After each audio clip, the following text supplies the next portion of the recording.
back at it again on another mighty Shabbat, going into another mighty lesson. That's right. Right, which is the second Exodus, going out in style. Right, we find it fitting to touch on this, seeing all the things that's happening in the news. Right, I mean, we out of here, damn near. We very, very, very close.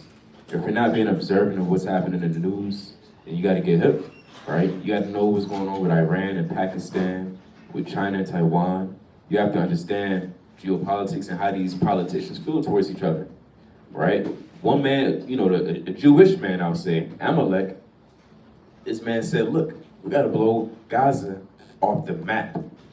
He also recently said, look, we need to go to war with these Ishmaelites now, right? So there's a lot of tension in the air. Even NATO said, look, we need to prepare for war for Russia. So with all these things, you know, circling that air, you know, it's a good time and moment to touch on the second Exodus, to remember how the Lord is going to deliver us, right? It's not the time to weep and sorrow and think, that's it, game over, good game. That was the end of America. No, we got better things in the future, right? Can you bring out Psalms 153, verse 1? It's the book of Psalms 133 and verse 1.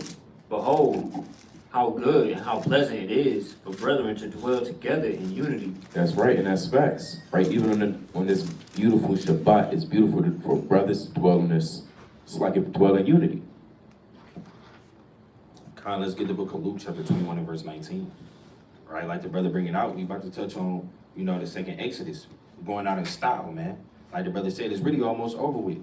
I like to make the analogy, you got football, you got halftime, and you got the 2-minute warning.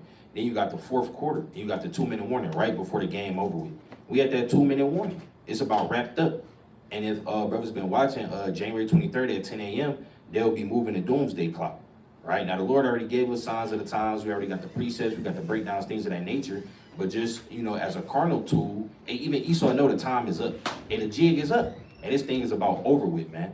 Right? So brothers got to hold it down and keep enduring in these last days to the best of our ability. Bring it up. It's the book of Luke, chapter 21 and verse 19. And your patience possessing your souls. What the Lord say? And your patience possessing your souls. It's all right, brothers, because when you read about the first Exodus, hey, Israel had to be patient, man. They had to hold it down. And you know, hey, keep their mind right until the Lord delivered them. So it's the same thing in these last days with this second Exodus. Well, our great deliverance, hey, Lord, willing we can be a part of that. That's on the way soon. Brothers got to be patient and possess their souls. You know, sometimes, you know, when the race almost over with, you know, some people, they get tired. They say, I can't finish, da, da, da. No, you got to hold it down, continue being patient, continue reading, praying, fasting, studying, and trying our best to be on fire and possess our souls in patience while the Lord get ready to grant our great deliverance. Let's also get Baruch 4 and 25, Baruch Shah. It's the book of Baruch, chapter 4 and verse number 25. My children, suffer patiently. What the Lord say? My children, suffer patiently. So we got to suffer patiently. It's almost over with. We at the finish line. You only got a little bit more to go, right? So we got to suffer patiently through our trials and tribulations, because in the first Exodus, they was suffering patiently. You know, Pharaoh, he was taking away the necessary things to build stuff and told him, no, go get it yourself, right? So they was suffering. They was going through it, catching hell, going through all manner of trials and tribulation. We go through the same thing, but we got to suffer patiently, because this show just about wrapped up, right? What they call it, a season finale? It's finale, man. Right? And we about to go out and end this thing with a bang, man. So in the fourth quarter, as the end approaches, brothers got to go out with a bang. It's just like with the Olympics. When they running, you know, they got the whatever the quick dash is, where they run real. What's that one? Quick 100 meter.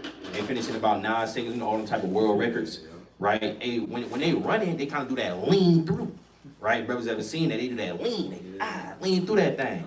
They don't run and do this. Try to go back. You can't go in reverse, brother. You can't turn around in this race. You got to run. You got to sprint harder, do that lean through and finish off strong, man. Right, brothers got it. It's a beautiful analogy. You got something, team? God, I was gonna say, you know, like the brother was saying, he says it's the season finale. It's really the season finale for Esau. Yep. You know, 'cause, you know, the days of Israel is innumerable. That's right. Somebody get That's right. I believe it's Sirach. Salakia. Is that 43 that you're looking for? 43 and 12? You can get that Sirach 43 and 12.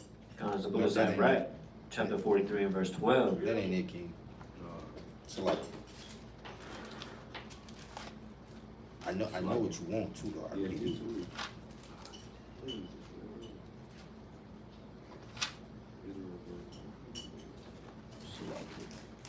I know exactly what he wants. It's in the It's Sirach chapter 37 and 25. 37 and 25. Yeah. It's the book of Sirach, chapter 37, verse 25. You know?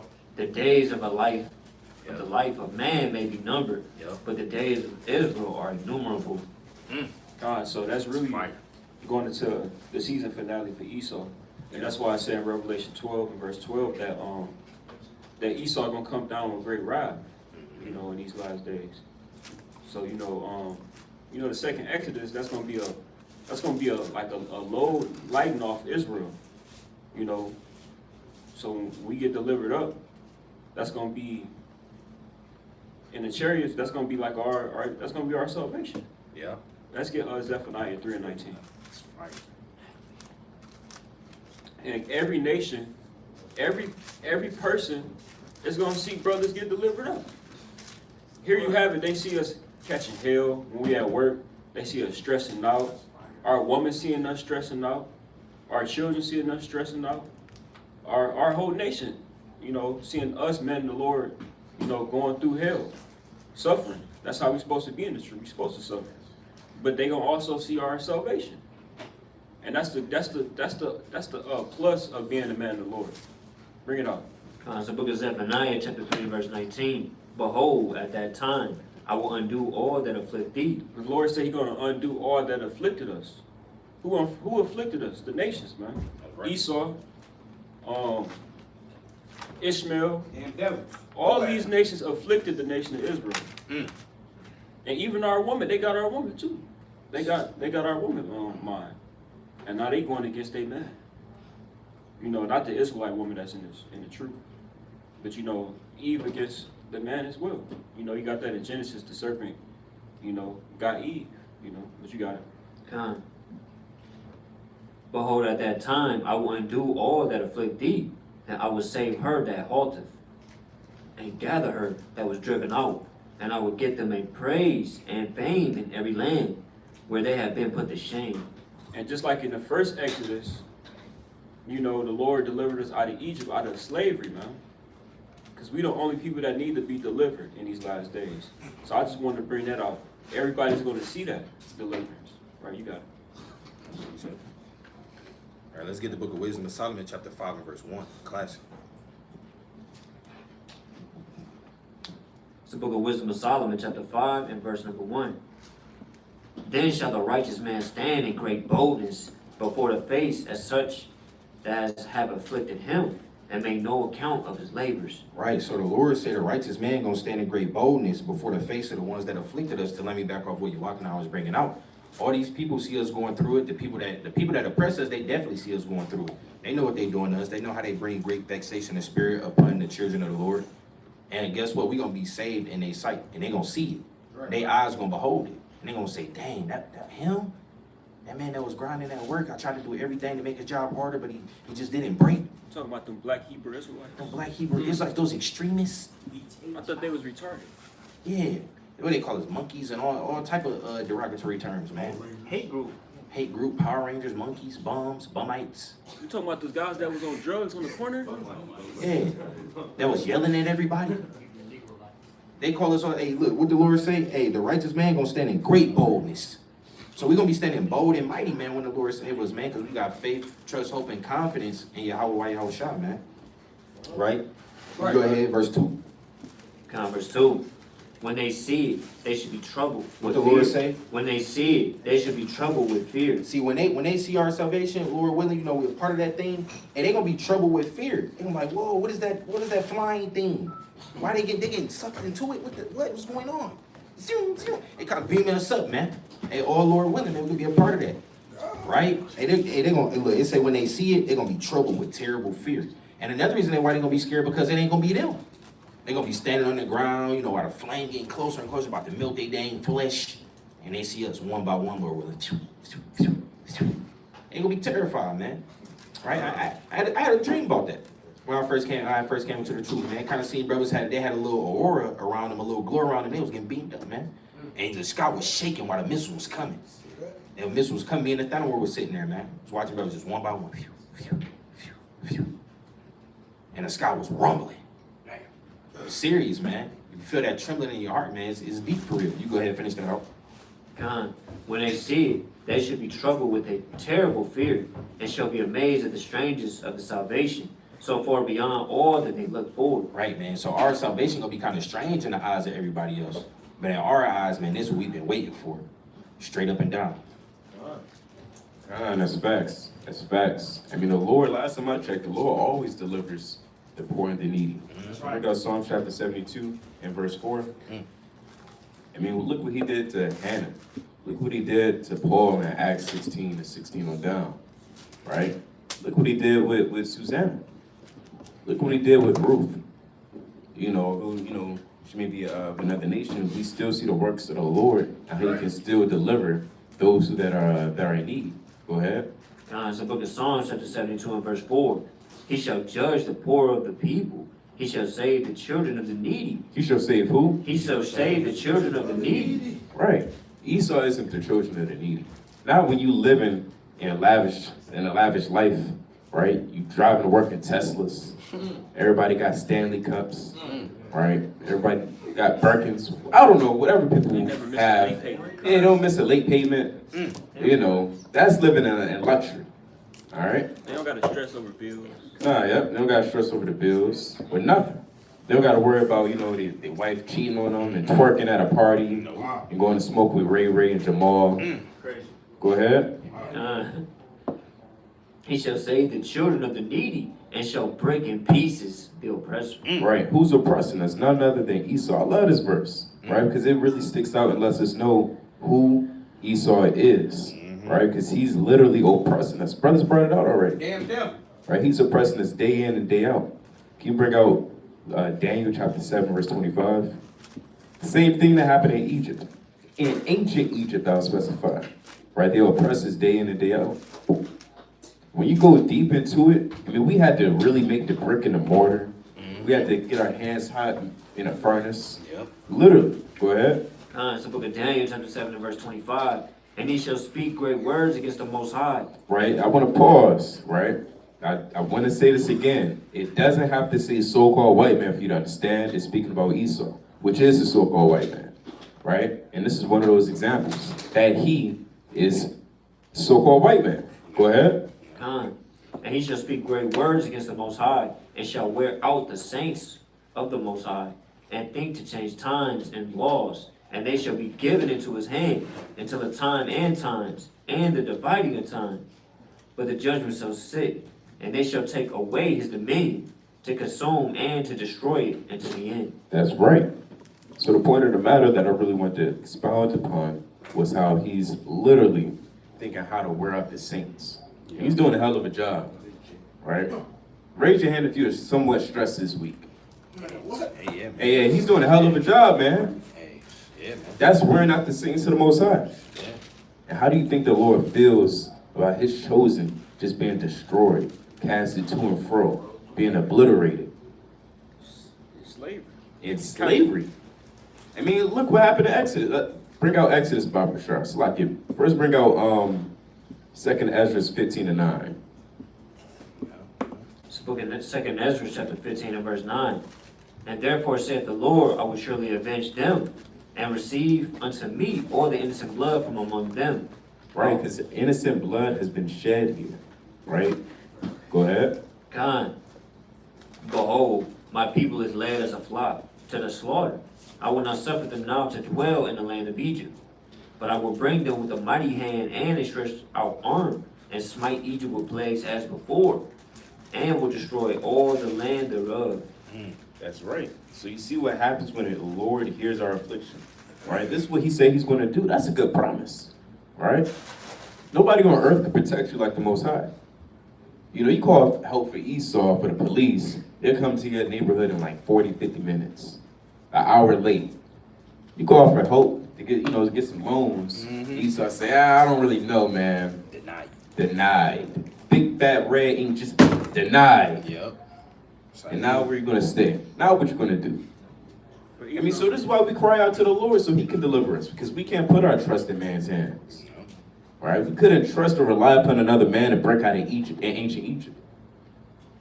I was gonna say, even the homeless, they get kicked out of the homeless shelters in this place, you know.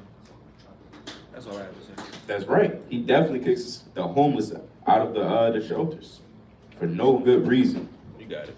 Let's get the book of Ezekiel chapter 9 and verse 4. That's what I was looking for. It's the book of Ezekiel, chapter 9, and verse number 4. Right?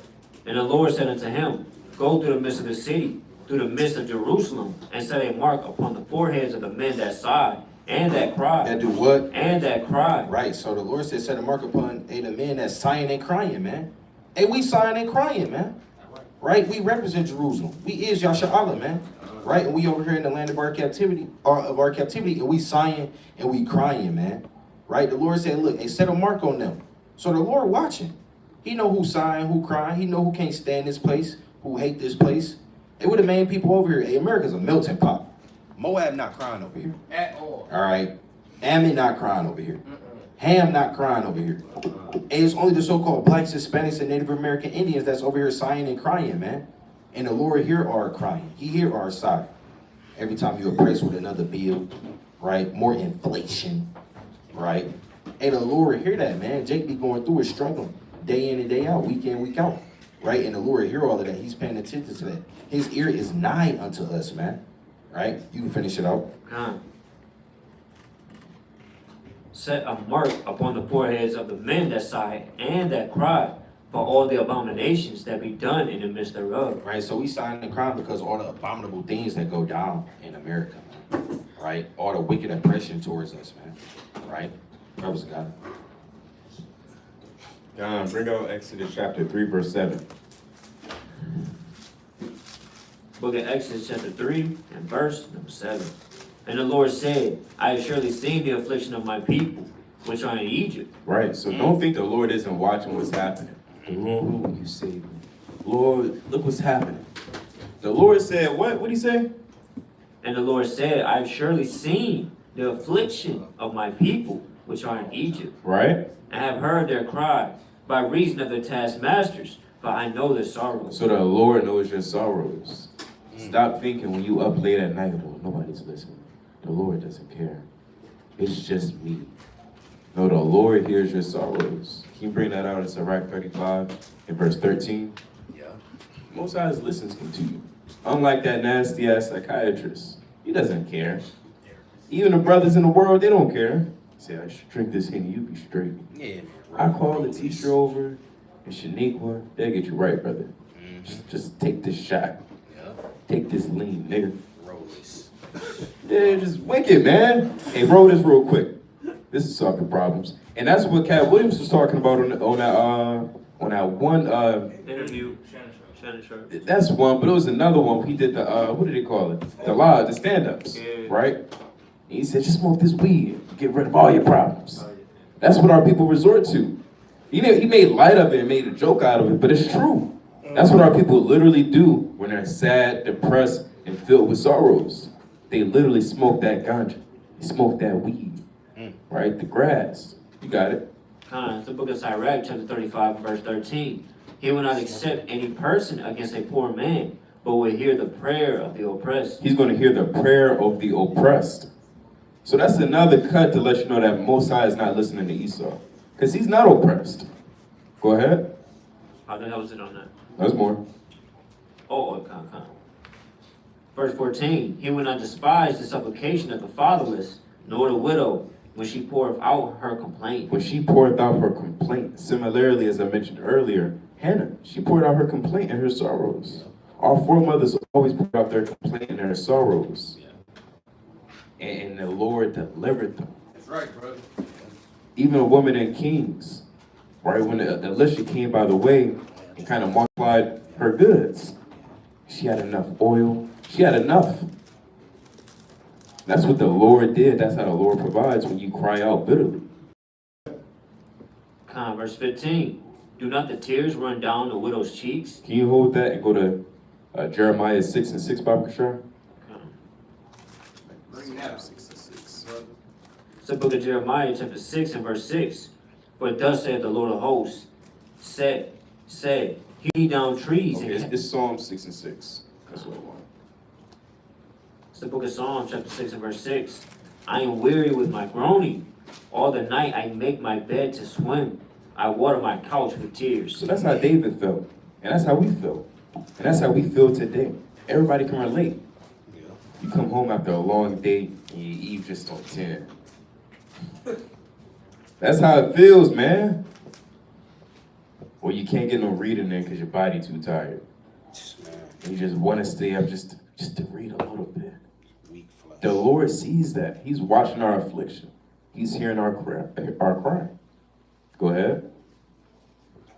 Verse 7. Mine eye is consumed because of grief. Because of what? Because of grief. Go ahead. It waxeth old because of all mine enemies.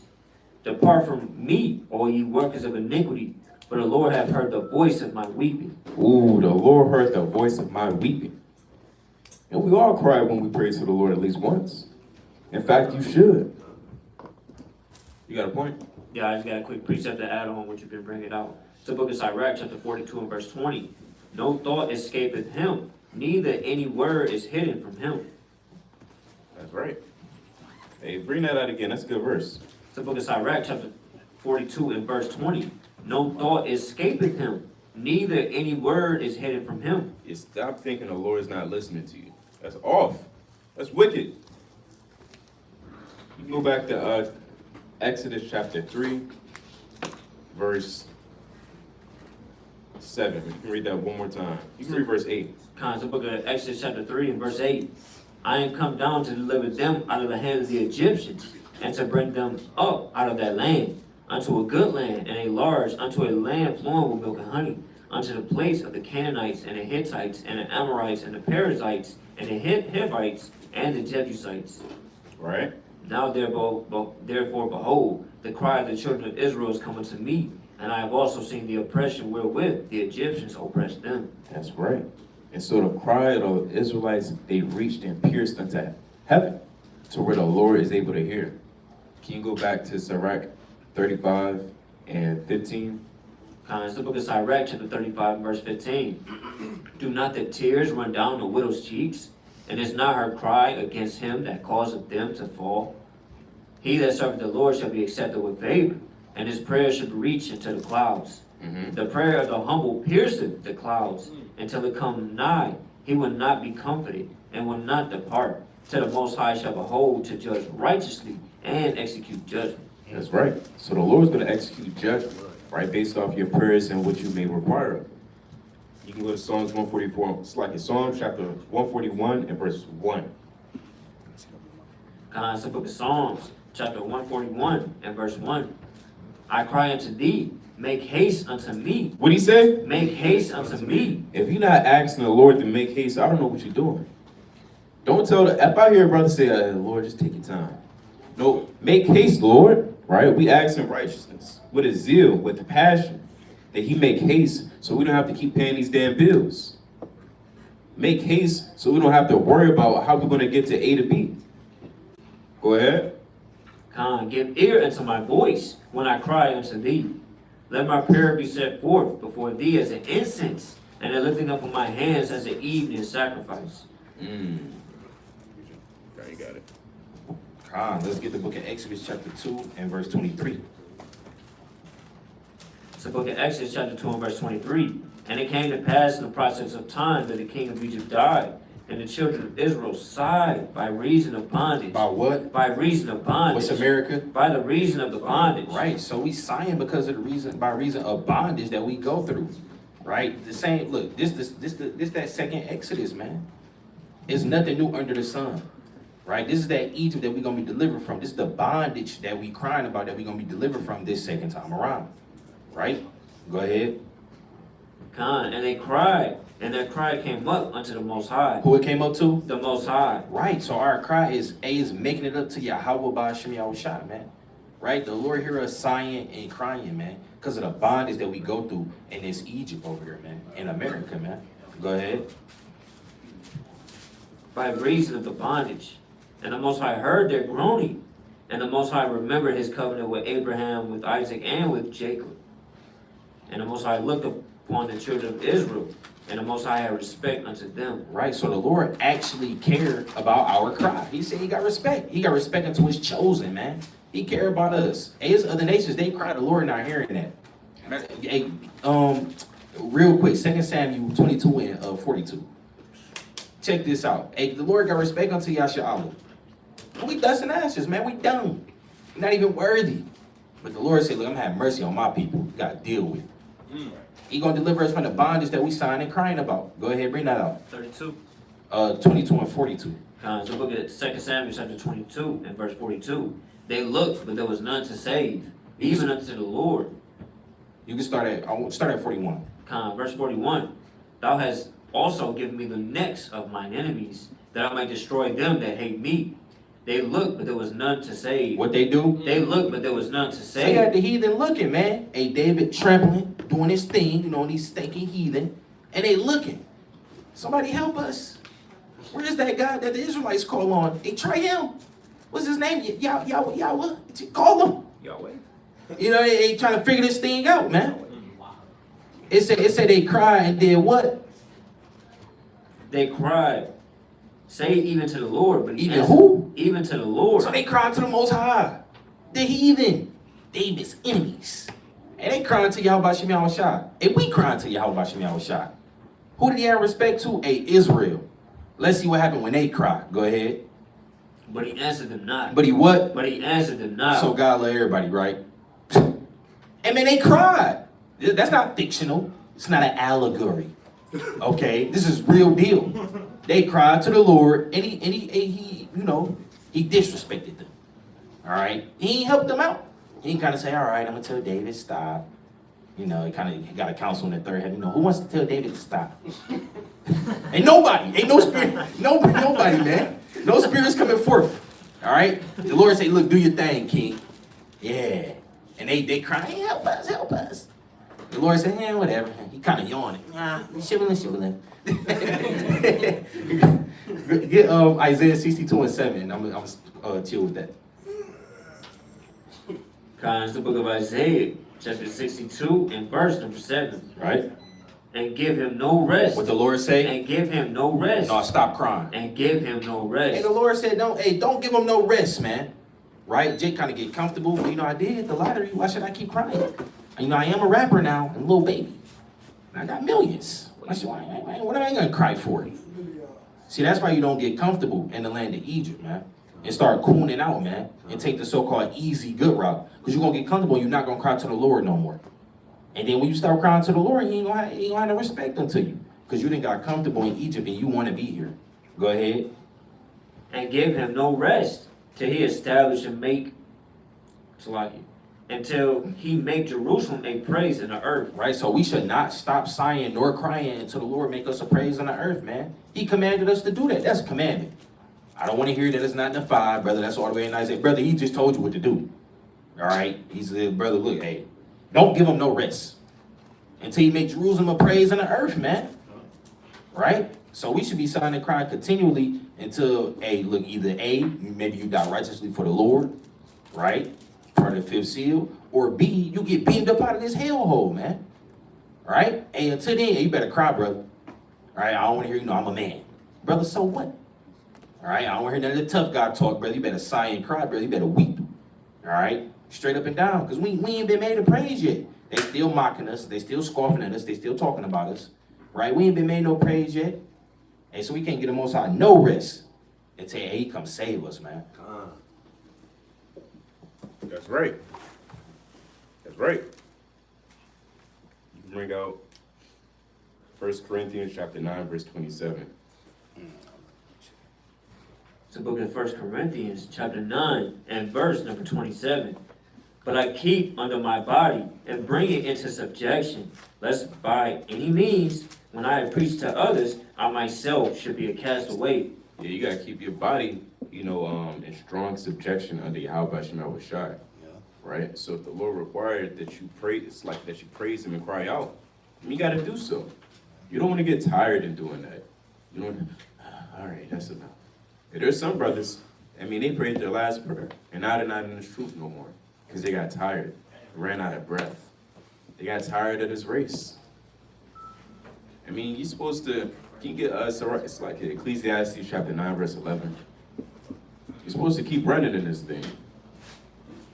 I mean, brother brought out the analogy of the 100-meter dash, but in its truth, I mean, it's also a marathon. And in a marathon, you can never slow down. You slow down at one time, you stop running. You just stop. I've seen it. I ran cross country. Some people slow down, and they're just throwing the time. They say, all right, that's it. I'm gonna go there. What they call it? I think when it come to like tracking, you doing that marathon, they say it's like the gorilla jump on your back, something like that. Yeah. If brothers know about that with running track, they say that gorilla jump on your back, man. You kind of just Oh, that oh, heaviness yeah, come yeah, upon you while you're yeah. running. You just then give up. It's like you gave up the ghost, you just fall. They say that's a nudge because when I was running track in middle school, they say, you know, we had some people they want to do the sprint, the quick little dash one. Yeah. You know what I'm saying? You had the marathons. They say, hey, look, it's, you know, it's the little thing, you know, they made up. You know, Air Sports got their little thing or whatever. Yeah. You know what I'm saying? They say when that 400-pound gorilla jump on your back, you better not start running. That heaviness come upon you. It's that lactic acid your body when to give up. See that? On another level, that's that demon jumping your back. Man, I got you. I got you now, nigga. I tell You you. ain't going nowhere. Man. And then, all right, you got me. And then, you know, now the brother taking pictures in the world next to harlots, smoking weed in the gym on the Shabbat. In the club. All right. Can you bring out First Corinthians 9-24? So you ain't want Ecclesiastes 9 and 11?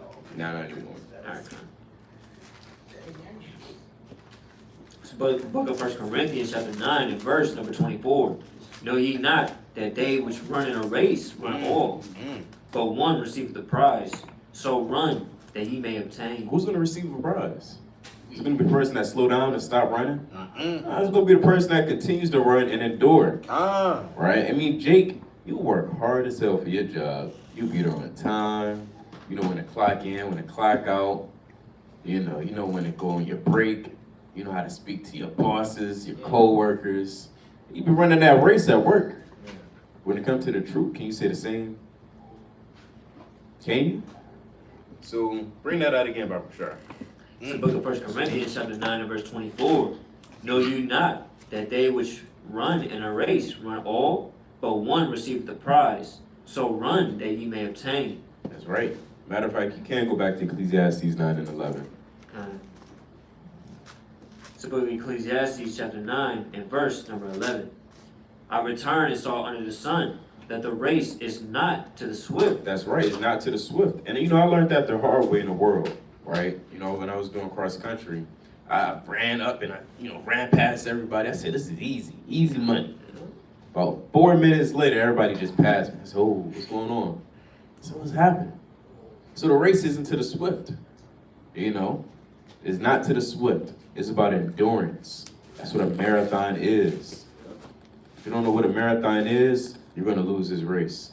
Can you bring out, let me bring this out, the book of Exodus, chapter 14 and 22. Book of Exodus chapter 14 and verse 22. And the children of Israel went into the midst of the sea upon dry ground. And It's like in verse 20. verse 20. And it came between the camp of the Egyptians and the camp of Israel. And it was a cloud and darkness to them, but it gave light by night to these, so that the one came not near the other all the night. That's right. And we're bringing this out to let you know how the Lord will deliver us.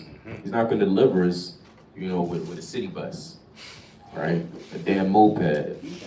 Yeah, we all got to get into a car, and just lap up. We're not leaving Egypt like this, right? You said what? Yeah, but now that we're leaving on the ark, we're going to leave in a magnificent way. We're going out in style, right? And we're going to paint the picture for Israel. Hope you get that visual understanding of how magnificent we will be leaving. Let's get an example. Let's get 2 Kings chapter 2, verse 11. Okay, all praises. It's the book of 2 Kings, chapter 2 and So verse verse 10. verse 10. And he said, thou hast asked a, so wait, I'm gonna start. Verse 10, and he said, thou hast asked a hard thing. Nevertheless, if thou see me, when I am taken from these, it shall be so unto thee. Right, because he asked Elijah for a double portion of his spirit. Go ahead. But if not, it shall not be so. And it came to pass, as they went on and talked, that behold, there appeared a chariot of fire. A what? There appeared a chariot of fire, Woo! Go ahead. and horses of fire, and parted them both asunder. And Elijah went up by a whirlwind into heaven. Hey, can you Google the word whirlwind? It's a chariot of fire. Jake get freaked out seeing that.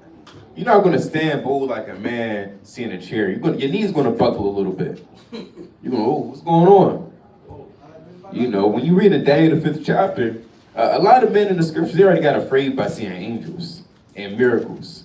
Right? Again, an example is Daniel the 5th chapter. I believe it was Belshazzar. He saw that hand writing on the wall, and it said his knees smote together once against another. His knees was buckling. He was scared. So it's going to be and this is really how the nation's going to feel. They're going to feel scared, right? The elect, I'm going to be like, all praises, Kwame Yashara. That's something we've been waiting for, anticipating. But these heathen, hey, John, what's this? John, Bethy, what's going on? Go ahead. Definition of whirlwind? Come But there's a definition of whirlwind. A column of air moving rapidly around and around in a cylindrical or funnel shape. Ooh, so that whirlwind kind of brought him up like that. Cylindrical. So Elijah was kind of going up in a mighty way. He wasn't like and he was kind of going up in a mighty way. He was probably like this, probably looking mighty and bold, getting brought up. It wasn't like he was in a tornado. He just flying all over the place, getting dizzy, throwing up, right? He flew up in a mighty, magnificent way. The Lord kind of came down, and then he kind of shot down. Go ahead. You can go back to 2nd Ezra. It's like 2nd Kings. So look at 2 Kings chapter 2 and verse 12. And Elisha saw it, and he cried, my father, my father. And he cried seeing this. And he cried. That lets you know how magnificent it is. Like, oh my goodness. My father, my father. Go ahead. The chariot of Israel, the horsemen thereof. And he saw him no more. And he took hold of his own clothes and rent them in 2 pieces. See that? You see something that crazy, you're gonna be like, what the hell? This is mighty. This is beautiful. I mean, that's a proper reaction. Kind of just spazzing out. Yo, we already get excited seeing the chariots. Heck yeah. I'm like, yo, what the heck? Remember that chariot that was following us in Yeah, Feast of Tabs? yeah, we was It was driving, yeah. it was a chariot just following. Dino was there too. Yep, he was driving. He was driving, and there was a chariot just following us. Just Yeah. following us. I said, dang, that's crazy. I was mesmerized. I was like, this. That was when we went to Gaylord. Yeah, I remember Yeah. that. It was a blood moon that day. Yep, and it was a blood moon that day. It's fire, bro. God. Hey, mighty, hey. So the chariots mighty, man. We're gonna be delivered by the chariots, man. That's mighty, man. Let's get the book of 2 Kings, right? Chapter 6. We're gonna start at verse 14. So the book of 2 Kings, chapter 6 and verse 14, and it reads, Therefore sent he here the horses and chariots and a great host, and they came by night and compassed the city about. And when the servant of the man of the Most High was risen early and gone forth, behold, a host compassed the city, both with horses and chariots. And his servant said unto him, Alas, my master, how shall we do? Right, this one the king of Syria was had Elisha house surrounded, man, with chariots, man. Not the chariots we talking about, you know, that nasty stinking ancient world chariot with that dirty wheel, right? From the king of Syria, man. All right, now a spokes bed, man. All right, Cherry. you said what? A wooded cherry. Now wooden chariot, man. Right, so they had to go past with the Syrian army. Go ahead. Verse 16, and he answered, Fear not, for they that be with us are more than they that be with them. Elisha told him, he said, look, don't worry about it. Hey, when the Lord lets you see who rocking with us, hey, you gonna know, look, it's way more of them that's with us than with them. That's right, that's right. All right, bring it up. And Elisha prayed and said, Lord, I pray thee, open his eyes. What that the he Lord may say? Open his eyes. Hey, the Lord said, open his eyes. Baba Kashai, Yahweh, open his eyes. Right? Hey, look, while the Most High got us doing a video right now, hey, Lord, will he open Yasha Allah eyes, man? Right. So they can know, hey, look, the chariot's gonna save us. Right. Have more faith, have more hope. Go harder in these last days. See, some brothers, their eyes not really open to that deliverance that's gonna be brought to us. So their faith might not be as strong, their hope might not be as strong. And but we pray that the Lord open brothers and sisters' eyes so they can see via the precepts, via the Bible, man. And the children of Israel is gonna be delivered from America via the chariots, man. This second Exodus, man, we going out in style, because that's a stylish way to go out. You know, Jake in his Texas, he pull up in a new car, right? Jake pull up in style, right? And we pulling off in style, man. All right? Hey, Jake Texas hitting on the carnal level. Hey, look, man, look, our reward about to come very soon. That's right. Right? Go ahead. Kind of open his eyes that he may see. And the Lord opened his eyes of the young man, and he saw, and behold, the mount was full of horses and chariots of fire. Of what? Of fire. Chariots of fire. So they just brought that whirlwind. You ain't seen that fiery whirlwind, did you? And these are chariots of fire, man. Right? A beaming red so-called saucer. Right? A hovering around the men of the Lord, man. Hovering around Elisha and the servant. All right? And you know, look, they got the lasers aimed, locked, and loaded at them dirty Syrians. All right? Just go ahead and try something dumb if you want. All right? While we get beamed up, I wish some Edomites would try to shoot at us. Try to shoot at the chariot. Don't let them niggers get away. You know, they don't want a nigger to be free for nothing. All right? And freedom of a nigger that's damn death to a so-called white man. He have a damn stroke. Damn heart attack. You let the niggers get away. He'd kill his own. He'd kill in Acts, man. Yeah. And he said, look, he gonna kill us. He was scared. He about to kill himself. And he wasn't even no Edomite. What do it? Right? Paul said, look, he said, brother, look, don't do, come on, brother. It's like, don't do yourself no harm. Right? And then the same thing happened with Peter and them. The angel came and broke them out of jail. It was like, oh, man. The King Herod, he like, The same thing happened with Yahushua. They said, look, they told him, look, we got to come up with a lie. You know, we got to say something. We got to come up with some kind of lie. They opened the circle. They said, where he at? They said, they thought he was here. And then the Israelites would be disappearing. And that's the mercy of the Lord. He sent the angels to get us out that jam every time. So you had the mighty chariots of fire that was around Elisha, and them same mighty chariots going to come deliver us, man. Straight up and down. And one more, the classic Psalms 104 and 3.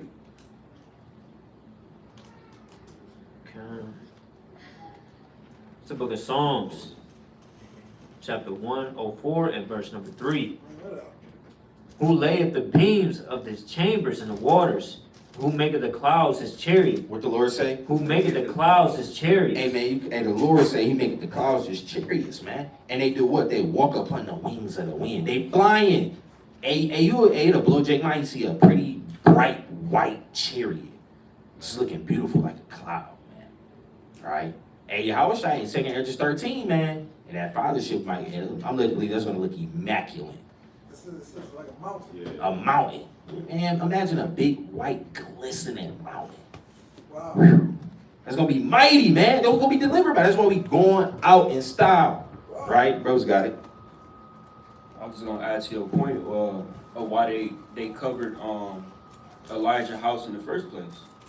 You know, because they want to stop the men of the Lord from telling the truth and doing the works of the Most High. Yeah. Right. So let's get the book of Isaiah 25 and 7. Fact. They was mad about what he prophesied. And that's the same thing with Esau. Esau mad at this truth. They hate the truth. And that's why you think our videos don't even get that many views, but they flag them. They watching all our videos. They're interrogating brothers. Yeah. They send agents out. Yeah. They stalking brothers. You understand?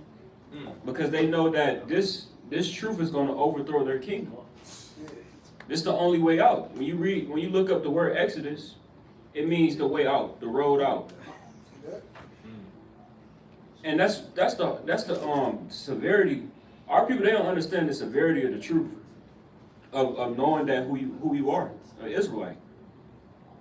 Because our people, they think that they just black African Americans, that they just gonna be in America and oppressed forever, man. Right. You think the white man is gonna be just shooting us down forever? That we just gonna be working here forever? That's insanity. That's madness. Right? Bring it out. It's the book of Isaiah, chapter 25 and verse 7. And he will destroy in this mountain the face of the covering cast over all people. The covering cast over all people. Who is that cover that casts over all people? That's talking about Esau, man. Yeah. Esau is that cast and cover over all the earth right now, man. That's what he said. Right? He got all the people in sleep right now, and drunk, and in darkness. He got our people eyes wide shut. It's shut, man. Enchantment is like it's saying in Isaiah 46. Wide shut because you wide awake, but your eyes are shut. Yep. You don't have the Holy Spirit, See that? right? Right, you got it. Let's run now. Con. And the veil that is spread over all nations. He got you thinking that you're not oppressed. I'm an American. I'm proud to be an American. Wait, when we used to be young, we used to be like, when we go to war, America gonna win. We used to think that we was gonna win. All the time. Talking about us. We're not Americans, man. We're Israelites, man. America has never cared for the Israelites, At the all. so-called blacks, Hispanics, and Native Americans. So the hell with America, man. That's right. Right? It's more on that. So the Lord's going to destroy that cast and cover over all the earth, man. Right? That's that mountain. Right? Bring it up. Verse 8. Come. Verse 8. He will swallow up death in victory, and the Lord God will wipe away the tears from off all faces, and the rebuke of his people. And that's why we need this, man. He gonna take away that rebuke. What's that rebuke? That's that curse. It's a curse. It's a perpetual curse on our people. That's why we can't get up in society. That's the reason why we can't get along with each other. That's why we hate each other. That's why we at the bottom. That's why the so-called white man's over us. That's why our women don't respect us. That's why we so-called Negroes. That's why we so-called in slavery right now. That's right, Brandon. It's the curse because we disobeyed the Most High. Right. So the Lord, he needs to come back and destroy that curse. Destroy that mountain. Destroy that cover that's cast over all the earth. Right? Let's get Nahum, I believe it's 3. Nahum, Now 3 and 5. Come. I think it's gonna be discovered. If that's what you. Nahum 3 and verse. You can start at verse 1 actually. Verse 1 of Nahum chapter 3 and verse 1. Woe unto the bloody city. It is all full of lies and robbery. It is full of what? It is full of lies and robbery. And that's why America is modern day Egypt, man. I don't care what nobody say, man. America is modern day Egypt. Look at all the phallic symbols, all the symbols they got from Egypt, even on the dollar bill, Yep. the pyramid. And that's how you know that this Bible is true, man. So this place is full of lies and robbery. This land was taken from the Native American Indians. You think they just gonna get away with taking a whole land from a whole group of people Right. and building on it? Right, you got it. So, Verse 2. There's more on that in the prey. Okay. The prey departed not. And they still prey on our people to this day. They still preying on our people. And it's gonna be even worse. So for you Jakes, you so-called Negroes that want to be in the world and don't want to come into this truth, y'all gonna see it's gonna be a rude awakening when the so-called white man show his true colors. right. And his true colors is not white, it's red, like That's the devil. right. Because he is the devil. That's And right. he's gonna be slaying and killing a lot of our people, man. Right, you got it. Verse 2. The noise of a whip. But just because you don't hear that whip, they don't see that whip, they think they're not getting whooped. The white man is whooping your tail, and it's the noise of it. Right, you got it? And the noise of the rattling of the wheels, and of the prancing horses, and of the jumping chariots. But jump down to verse 4. Verse 4. Because of the multitude of the whoredoms of the well-favored harlot, the mistresses of witchcraft. That's America, that's the well-favored harlot. Right? Let's run that. That sell up nations through her whoredoms, and families through her witchcrafts. Behold, I am against thee, saith the Lord of hosts, and I will discover thy skirts upon thy face, and I will show the nations thy nakedness, and the kingdoms thy shame. And that's what the Lord doing these last days. You got buildings that they found. CIA buildings they found chopped up body parts in, man. Jake babies, Jake adults, chopped up body parts, and they sewing them together to different body parts. That's what the white man doing. It's gonna come out to where he gonna do it out wide in the open. When this system go down, when the stock market crash, when all hell break loose, right? But the point is, our people, they don't think that they in slavery, right? Let's get Proverbs 28 and 16. I got a few more. It's the book of Proverbs, chapter 28, and verse number 16. The prince that wanted understanding is also a great oppressor. You know, Esau lacks understanding. He's a madman. So he's also a great oppressor because he don't know what the hell he's doing. The Lord gave control to Esau over the whole earth. And look how he does it. He pollutes the earth. He's destroying the people. And he's oppressing God's chosen people. Right? So let's get a few more. So get Micah 4 and verse 10. Because the Exodus is spiritual, man. When you look into the Exodus, even the way how we went out in the first Egypt, the water was parted, and you know that's the miraculous works of the Most High. You know, you got men that don't believe that the Lord do miracles. The Lord does miracles, man. He actually parted the Red Sea. He did it physically, and he's going to do it again in America. That's right. Right? When you look into how he parted the Red Sea, it's like the Lord was giving birth to a nation, the nation of Israel. Just like how a woman give birth. So it's all spiritual. Right? There you got it.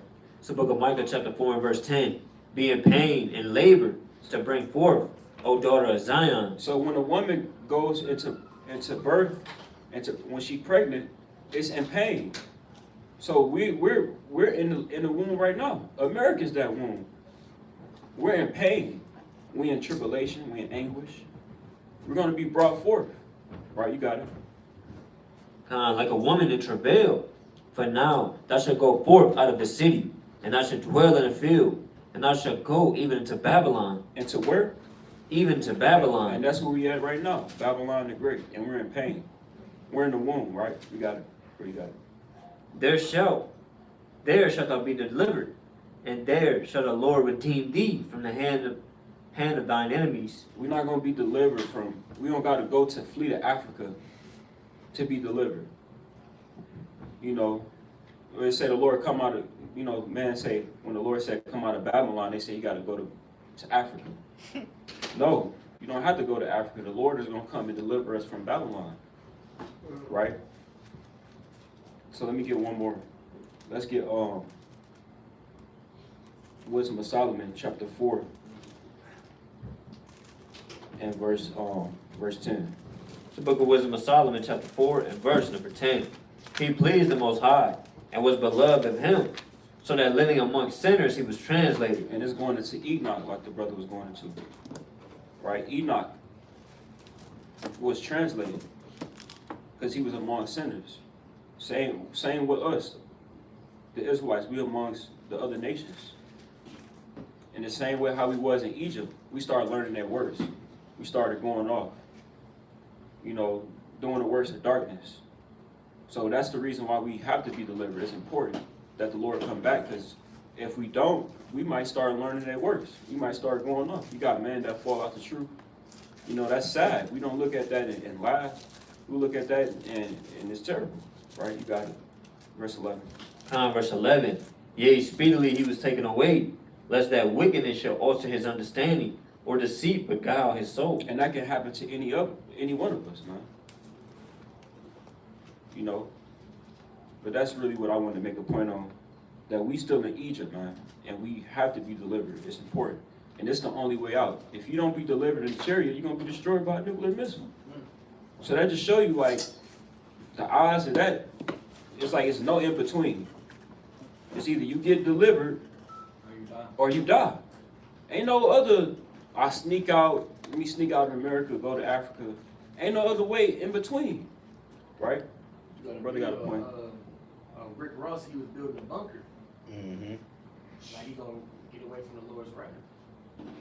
Right? Can't get away. And that's why the Lord, it's very important that we in this truth, because the Lord, like the brother's bringing out, that seal that the Lord put on us in Ezekiel to deliver his man. Right? Everybody don't got that seal. That's a very odd number. Mm-hmm. We're one of those, all these brothers that's in this room, Lord willing, be amongst the elect. That's an odd number of us coming into the truth. One, you know, the chance of that is slim. A lot of our people, they're not in the truth. Same thing with being born. You one out of a billions, seed sperm cells to be born. Yes. So that shows you that the Lord actually wanted you to be born. It's important that we're in this truth, right? Brothers got it. We got Revelation chapter 11, verse 11. The book of Revelation, chapter 11 and verse 11.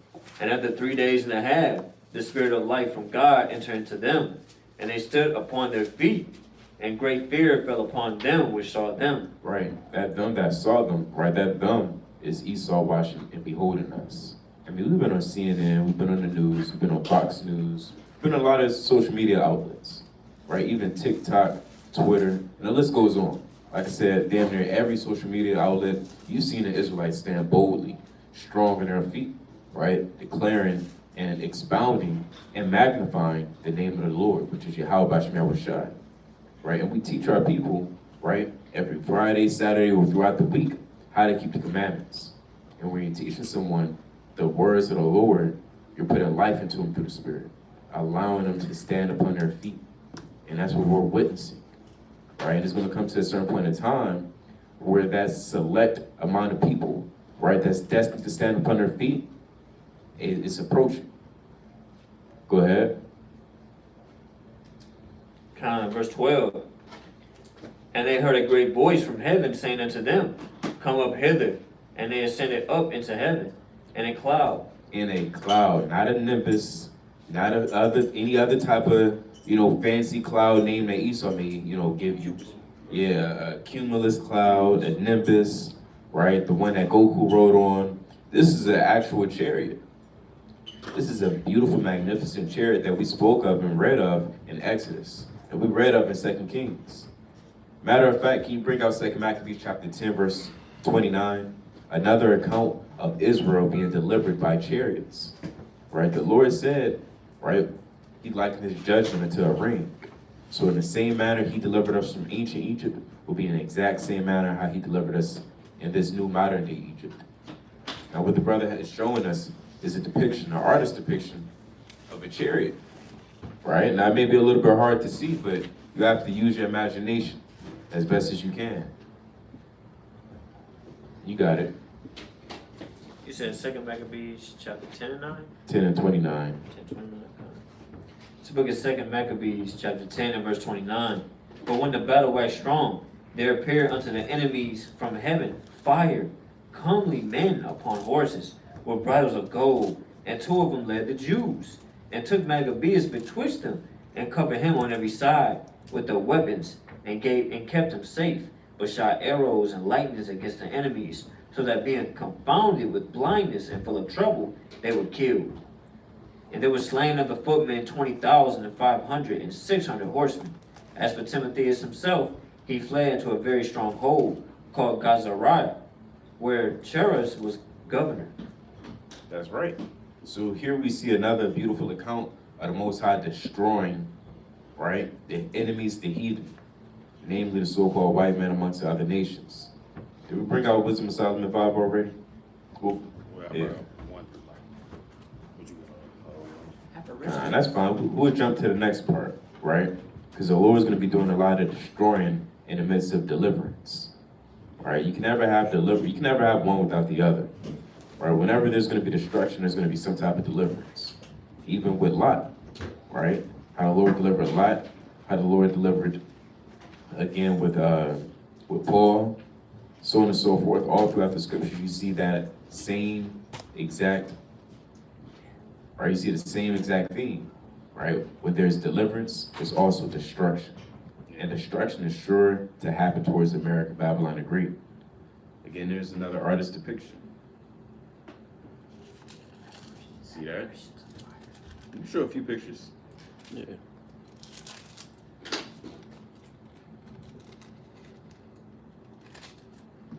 See that? They need to see the physical.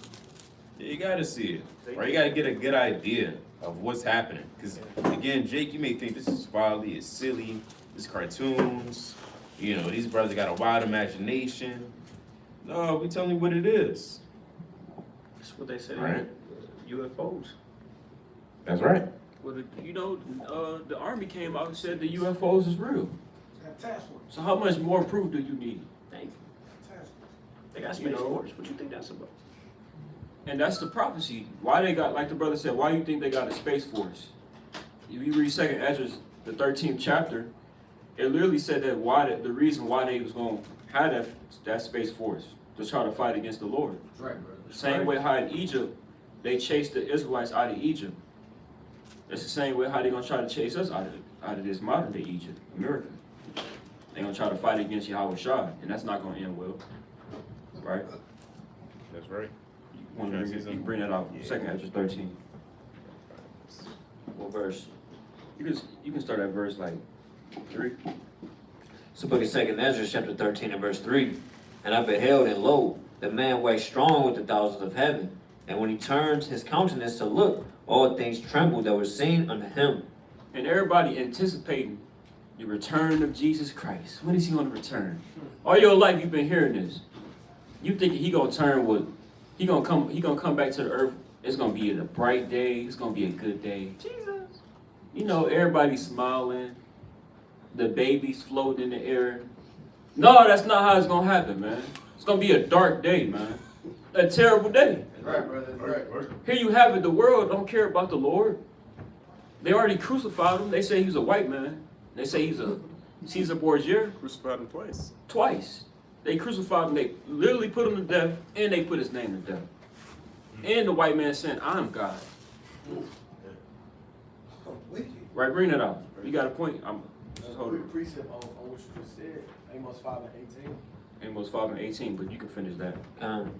Verse 4. And whensoever the voice went out of his mouth, all they burnt that heard his voice, like a fire, when it like as the earth Salakia faileth, when it filleth the fire. And that's out of the chariot. That's the laser beams, the concentration beams out of the chariots. And that's what the brother said, that the chariot's gonna destroy as well.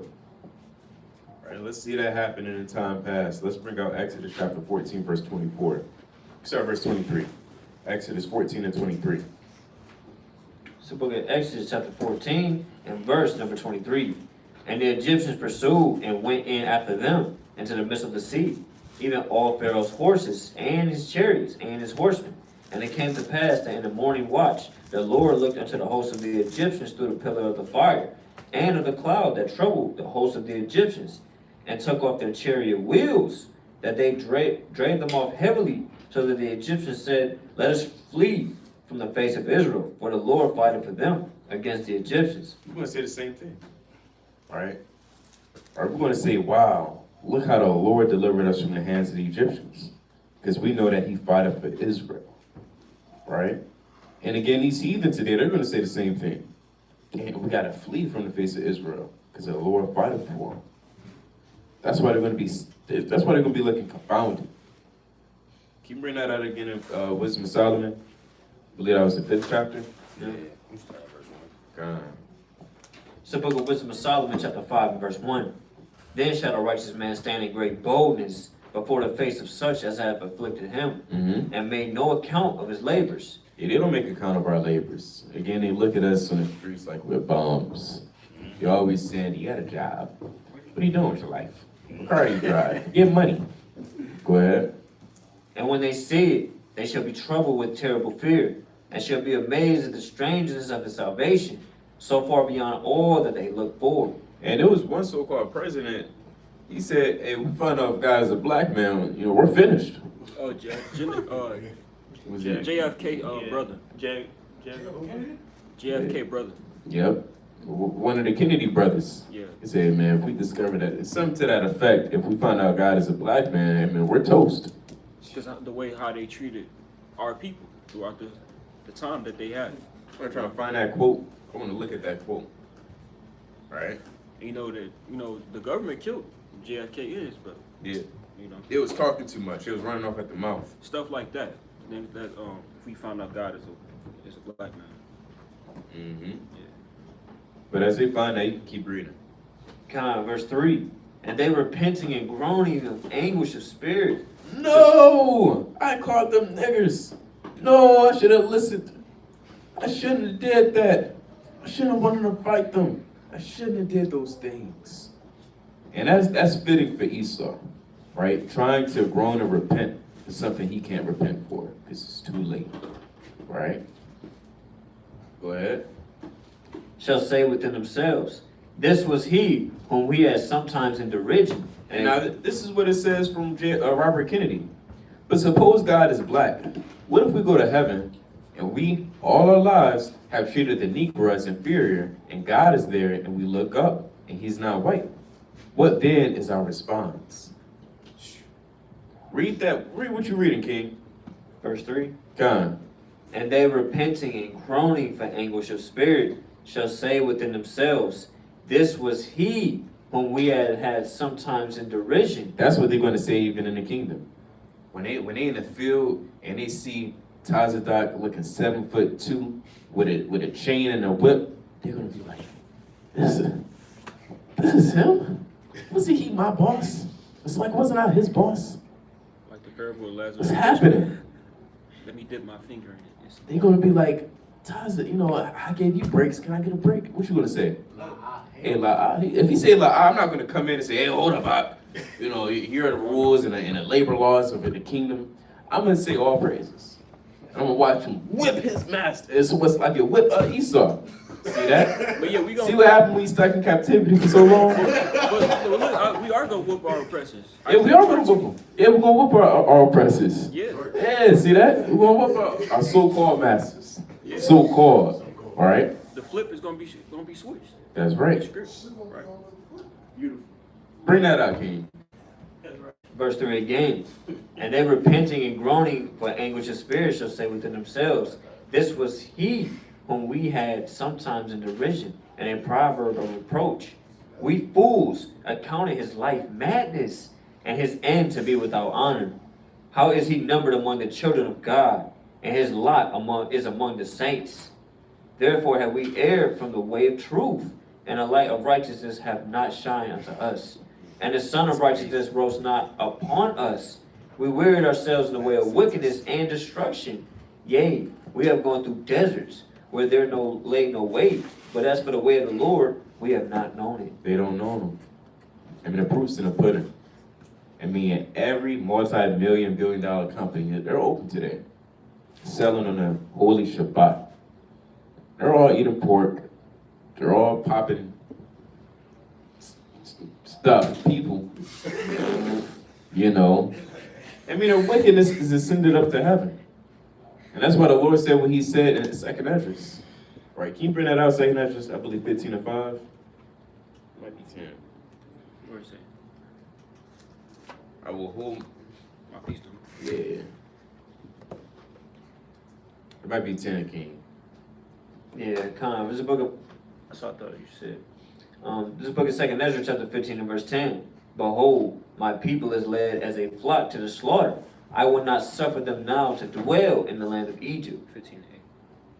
Can I get 8, Bible sure? Con, verse 8. I will hold my tongue no more as touching the wickedness which they profanely commit. Neither will I suffer them in those things in which they wickedly exercise themselves. Behold, the innocent and the righteous blood crieth unto me, and the souls of the just complain continually. The souls of the just complain continually. The same way as you read in, can you get Revelation 11 and 12? It's the book of Revelation, chapter 11 and verse 12. And they heard a great voice from heaven saying unto them, come up hither. And they ascended up to heaven in a cloud, and their enemies beheld them. And the same hour there was a great earthquake. It's like, I'm sorry, you can get Revelation 6 and 12. It's the book of Revelation, chapter 6 and verse 12. And I beheld when he had opened the sixth seal, and lo, there was a great earthquake, and the sun became, verse 10. And they cried with a loud voice, saying, how long, O Lord, holy and true, dost thou now judge and avenge our blood on them that dwell on the earth? But there's going to come a certain time, and that's even in the scriptures, right? There's going to be that proverb where we're not going to say, well, the Lord, he has to still deliver us, right? Because we know that he will deliver us, right? As he did in the ancient world. We're not going to, it's going to come a time, we're just not going to have to say that no more. You're definitely not gonna be saying that in the kingdom. It's like, yeah, in the kingdom and in the wilderness. When's the Lord gonna deliver us again? And it already happened. Right? That's gonna be beautiful not to say no more. Right? Dang, when we getting out of here? We always say that amongst each other. When this place over with, man? I'm tired of this place. When we out of here? I gotta go to work tomorrow. Some brothers gotta work tonight. Yeah. Some brothers gotta go to here and there tomorrow, go throughout the world. And just in the midst of the valley of the shadow of death. Right. Gross darkness. Yeah, complete gross darkness. We're tired of thinking these things and saying these things. But it's gonna I was gonna say, you let the people that believe that Esau is the Arabics tell them we gotta go to slavery again. we gotta go into slavery again by boats. Boom. Folly. Yeah, some people are trying to prolong in this captivity. You know, I've heard Jake say, well, look, man, if we here for 5 more years, I ain't mad. I still gotta get my money right. I want to experience the world. This Tupac, I ain't mad at you. Yeah. Wow. You want to experience the world. You want to it's folly, man. That's off. So we're going to have a speedy deliverance, a mighty, majestic deliverance by the hand of the Lord. Yahweh Ba'ashem Yahweh Shai. Can you go back to 2nd Ezra chapter 15, verse 8? It's the book of 2nd Ezra, chapter 15, and verse number 8. I will hold my tongue no more as touching their wickedness, which they profanely commit. Neither will I suffer them in those things in which they wickedly exercise themselves. Behold, their innocent and righteous blood crieth unto me, and the souls of the just complain continually. Right? And therefore thus saith the Lord, I will surely avenge them, and receive unto me all the innocent blood from among them. Behold, my people is led as a flock to the slaughter, and I will not suffer them now to dwell in the land of Egypt. Mm-hmm. Go ahead. Verse 11. But I will bring them with a mighty hand, and a stretched out arm, and smite Egypt with plagues as before, and will destroy all the land thereof. That's right. So the Lord that's not physical. That's not literal. He's going to bring his arm down from heaven, from off his throne, and say, hop in my hand. By that, he means he's going to deliver us in a majestic way, right? By the way of the chariots. That's how he's going to deliver us. There's not going to be 2 chariots. There's not going to be 2 big chariots or 1 big chariot. There's going to be multiple chariots, all right? Real quick. You got it. You can read that again. Or was it more than that? It was verse 11, or no, verse 12. Verse 12. Egypt shall mourn, and the foundation of it shall be smitten with the plague and punishment that the Most High shall bring upon it. That's right. I want to touch on how the Lord is going to deliver us, in what manner and what way, and describe it. Before I do, I also want to mention this too, which is very important and ties into the lesson, because when the Lord returns, obviously we know that Yahweh Shai, so-called, who the world may call Jesus, is a man of color. To specify a little bit more, he's dark-skinned, right? Some may say black. All right, we know that to be true, even in angels as well. And now this is pretty recent. This is urban intellectuals, right? This is a recent account from so-called Edomite. KKK member's son died for 3 minutes, said angels, slide here. Hold on, put this up. He said angels are niggas. And Yahweh Shai is, a byword, but nevertheless, he's acknowledging that the heavenly host and the Yahweh Shai and the angels, they're all dark-skinned. Which is a bold thing to say after seeing that. It's a bold thing to say coming back on earth, but I mean, that's just in his spirit to be wicked. Right? We expect nothing less from the so-called white man to call the angels a byword, along with Yahweh Shai.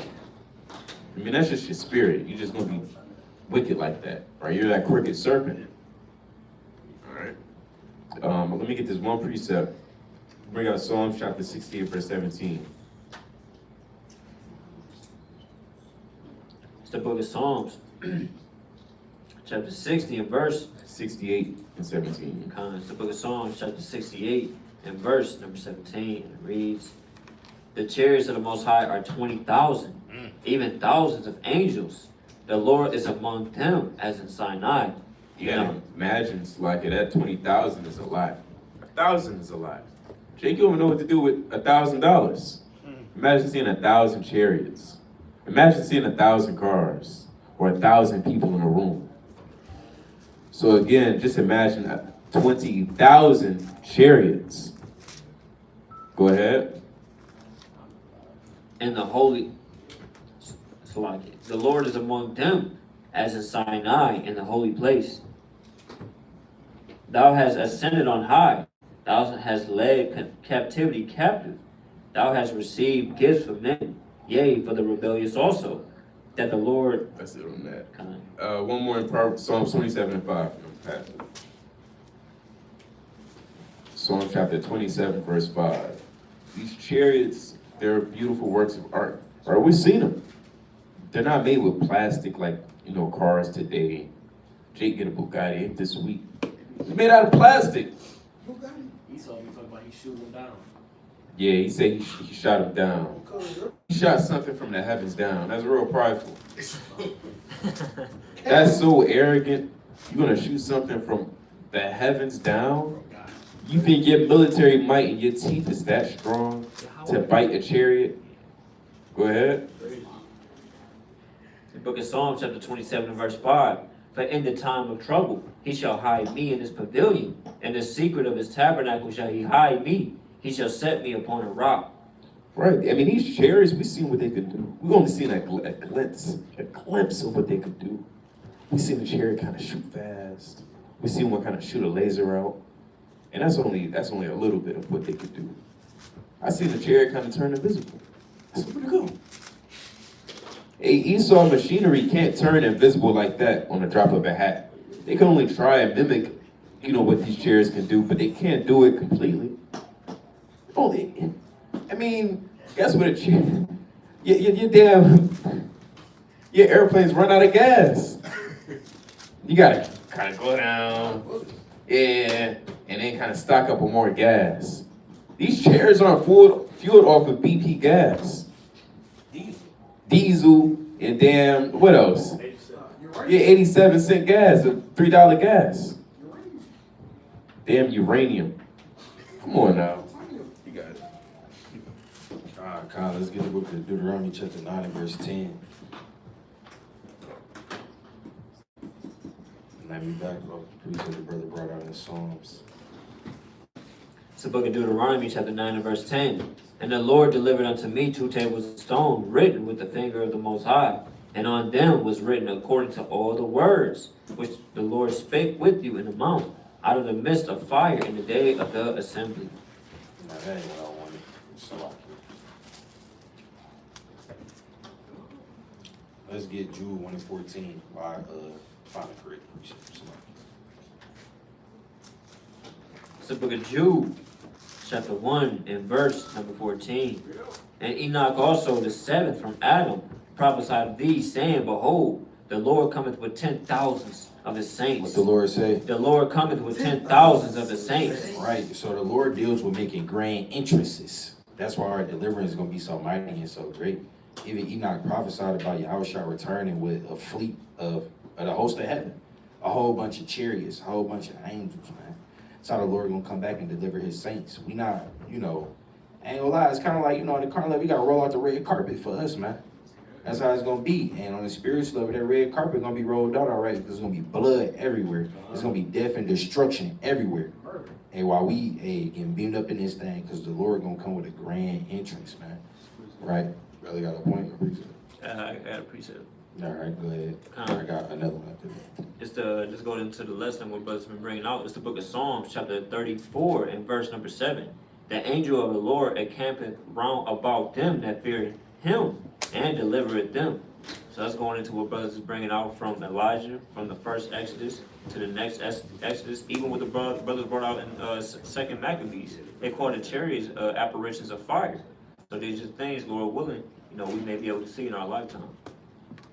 Khan, that's right. Let's get the book of Deuteronomy 33 and 2. That's what I wanted. Read that out. It's the book of Deuteronomy, chapter, you said 33 and verse what? 2. Book of Deuteronomy, chapter 33 and verse 2. Bring it out. And he said, The Lord came from Sinai and rose up from Seir unto them. He shined forth from Mount Paran And he came with 10,000s of his saints. What he come with? Come with 10,000s of saints. Right, so the Lord always loved making that grand entrance. He just come and do his thing, man. So how you think the Lord gonna be when it's time to deliver his saints? You think he not gonna do it big? You think he not gonna come, flexing? Talking his talk, doing his thing? Right? He coming with the host of heaven and with a whole bunch of chariots, man, to deliver his saints, man. Hey, the Lord got enough chariots for every elect to get their own chariots. We all get our own chariot. All right? Let's get the book of Wisdom of Solomon 18 and 15. It's the book of Wisdom of Solomon, chapter 18 and verse number 15.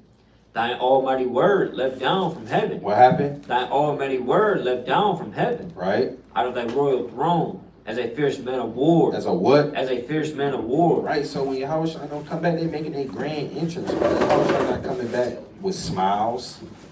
He kind of come back with a smile and a thumbs up and say, yeah, buddy, you go, Tiger. See, that's what Esau wanted. They always want to depict him as a so-called white man. Like walking out and saying, man, it's not about to be fun. It's not about to be nice.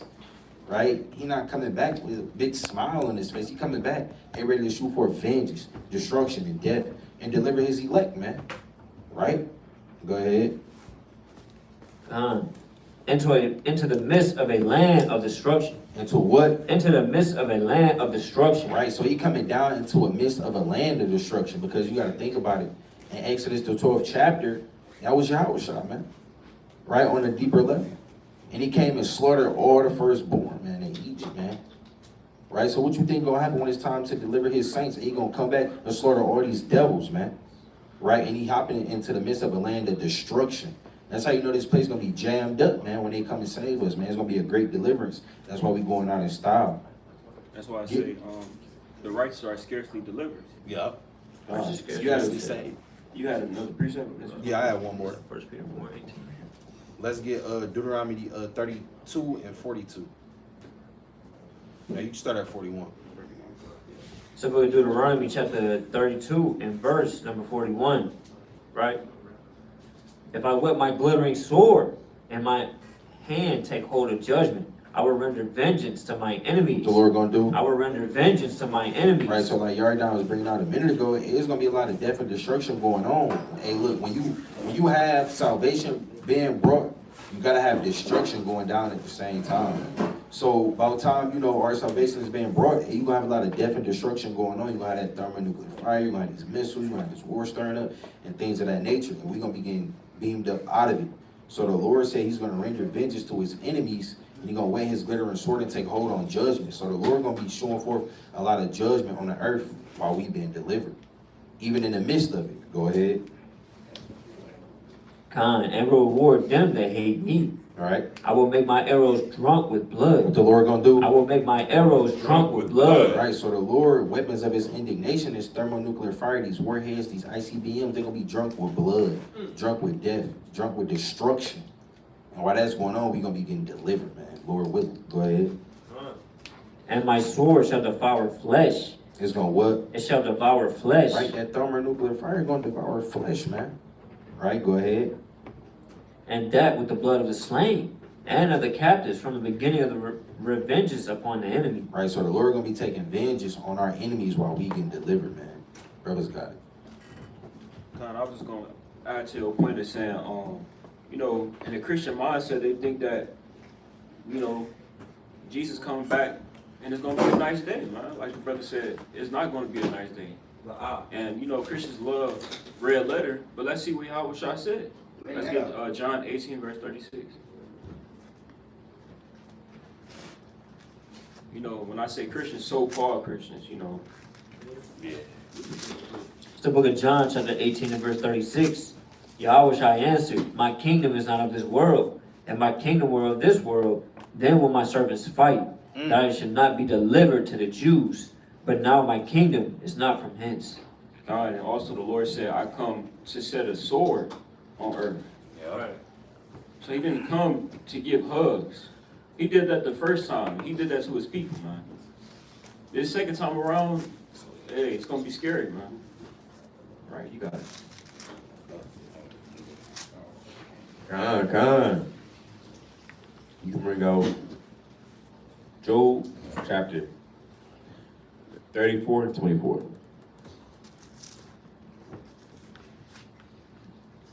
So book of Job, chapter 34 and verse 24. He shall break in pieces mighty men without number, and set others in their stead. Yeah, I mean, you got a chariot. A chariot usually isn't coming in peace, right? Typically. Can you bring out Genesis 18 and 1? You know, that's going to be the heat of the day, right? So book of Genesis, chapter 18 and verse 1. And Yahweh appeared unto him in the plains of Mamre, and he sat in the tent door in the heat of the day. And he lifted his eyes and looked, lo, 3 men stood by him. And when he saw them, he ran to meet them from the tent door and bowed himself towards the ground. I want to pause and really expound upon how I said the heat of the day. That's not really saying it's 90 degrees out, it's 100. The heat of the day represents an intense moment, right? It's like Brother eloquently said, it's the climax, right? Something very, very important is about to be revealed and or is happening.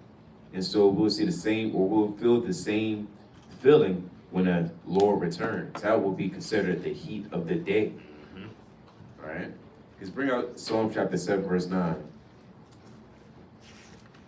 So book of Psalm, chapter 7, verse 9. Oh, let the wickedness of the wicked come to an end, but establish the just. For the righteous God trieth the hearts and reins. And as we keep repeating, you can have deliverance without destruction. And so as one nation being destroyed, there will be another nation coming on top, right, establishing order. But you can only establish order through destruction. Go ahead. That was verse 7 9. Verse 10. My defense is of the Most High. My what? My defense is of the Most High, Go ahead. which saveth the upright in heart. And he's going to save us. But how? Go to Jeremiah 50 and 25. I'm going to keep explaining how he's going to save us so we can get it inside your head, brother. Stop thinking your guns can deliver us. There was somebody earlier this week when a live asked us, well, how many guns should I have? And how many pistols should I own? I saw that. Yeah, how many bullets should should I carry? Right? I mean, again, nobody knows really how many you should have. On another level, that's not something you should really be worried about at all. Go ahead. The book of Jeremiah, chapter 50 and verse 25. The Lord opened his armory and have brought forth the weapons of his indignation. I don't need an armory. The Lord got his armory, and that's my armory through the Spirit. Go ahead. For this is the work of the Lord God of hosts in the land of the Chaldeans. Come against her from the utmost border, open her storehouses, cast up her as heaps, and destroy her utterly. Let nothing of her be left. Let nothing of Babylon be left. Can you go to Romans chapter 9, verse 4? As we wind down, you have to understand the Lord is going to protect you in the end. Right? His armory isn't always a sharp sword. His army is him just protecting you in general. We saw what he did with Elijah, with Suzanne, with Hannah, right? With Paul, right? With Elisha. We saw what he did. We saw what he did and how he delivered Jeremiah. That's the armory of the Lord protecting you. Go ahead. The book of Romans, chapter 9 and verse 4.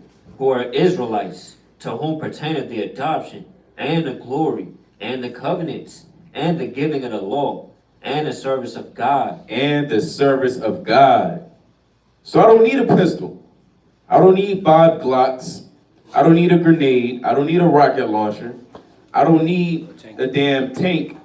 I don't need brass knuckles, right? I don't need a butterfly knife. Crossbow. I don't need a crossbow. I don't need a torch.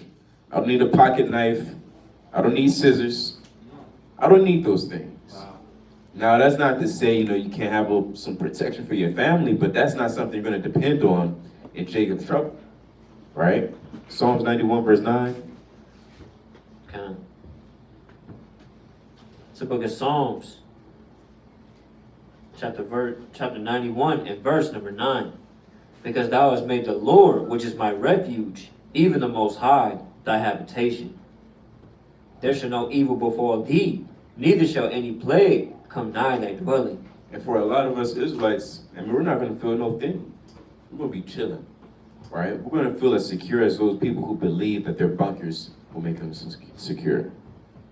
They're not really secure, right? But they have belief that they're going to be secure.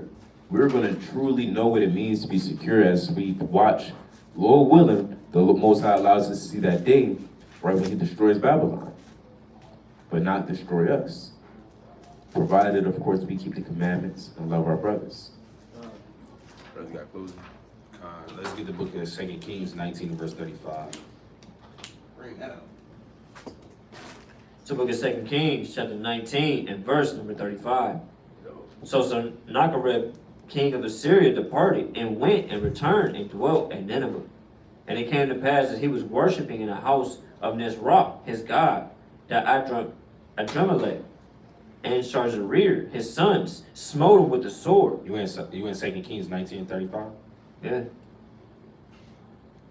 Oh, I was start at verse 36. Verse 35. And it came to pass that night that the angel of the Lord went out and smote in the camp of the Assyrians 185,000. And when they arose early in the morning, behold, they were all dead corpses. Right, so I bring that out to say we don't really have to put our trust in these carnal things because, I mean, we got the host of heaven behind us. We got Yahweh Hashem Yahweh behind us. And it's nothing for the Lord to come send his angels down to protect us. So when all hell is breaking loose and things of that nature, we don't really have to trust in carnal things. I'm not saying you can't have them, but to put your trust and faith in them when that's really not where your strength come from, then you know that's a whole nother deal of things. But the Lord had one angel come down and smote 185,000 men. So imagine what the Lord could do for you. You on fire, right? You been mighty in this thing. You sincere. You got the faith. You got the works. You been going hard, trying your best to make your calling and election short.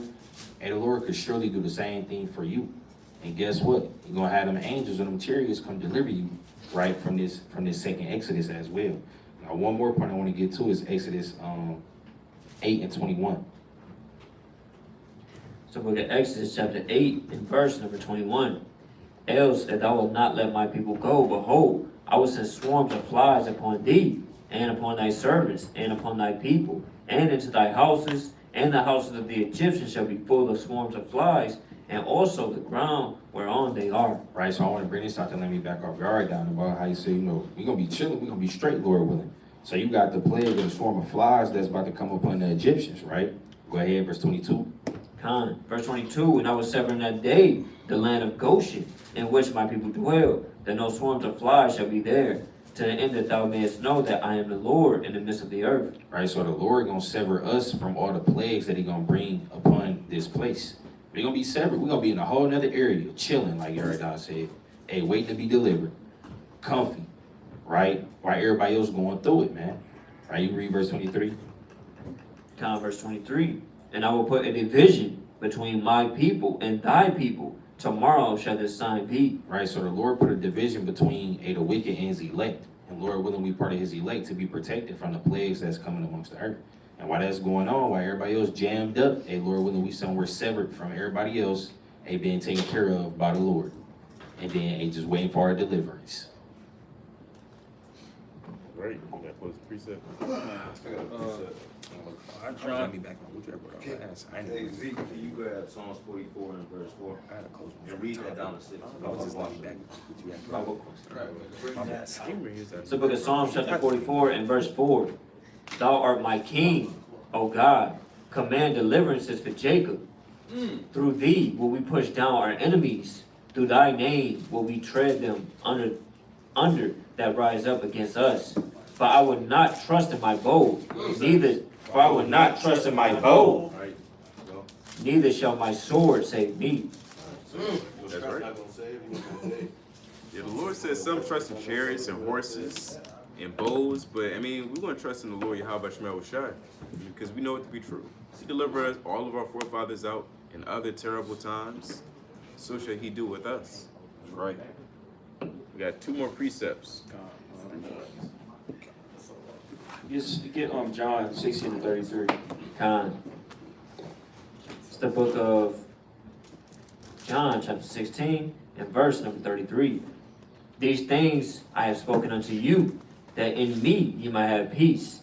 In the world you shall have tribulation, but be of good cheer. I have overcome the world. And that's a part of the second Exodus is us overcoming the world, this world, you know, this current situation that we in, you know, this current simulation, reality that we in. You know, with the Lord, He always gonna give us peace. At the end of the day, that's what Jake want. In the end, all Jake want is peace. You know, but with peace it come with a price. With peace it come with war, destruction. But that's what the Lord gonna give us at the end. Right, you got it. Everlasting shit back. Let's get the book of Isaiah, chapter 27, and verse 12. It's the book of Isaiah, chapter 27, and verse number 12. And it shall come to pass in that day that the Lord shall beat off from the channel of the river unto the stream of Egypt, and ye shall be gathered one by one, O ye children of Israel. All right, so the Lord said we're going to be gathered one by one, man. And He's going to deliver us, man, straight up out of this place, one by one, every elect. Right? And Lord willing, we part of the elect, the 1/3, the 144, man. Right? And the Lord going to deliver us one by one, man, beaming us up with the chariots to deliver us while we go out in style from this second Exodus, man.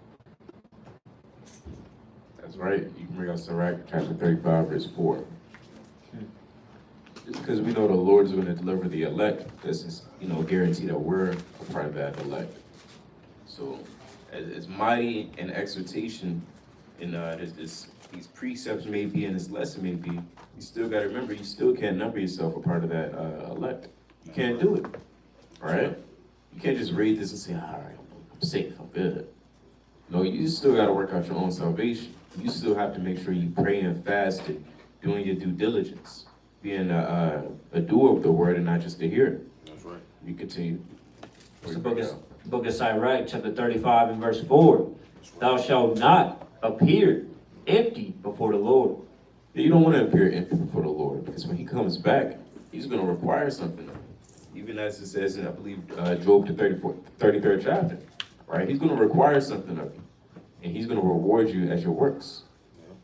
So with that, we're going to bid Israel Shalom. Abba Ratazah, Israel has been edified through the spirit and power of Yahweh Shemel Shai, right? That's Exodus going out in style. Kwam Yisrael. Kwam Yisrael. Kwam Yisrael. Kwam Yisrael.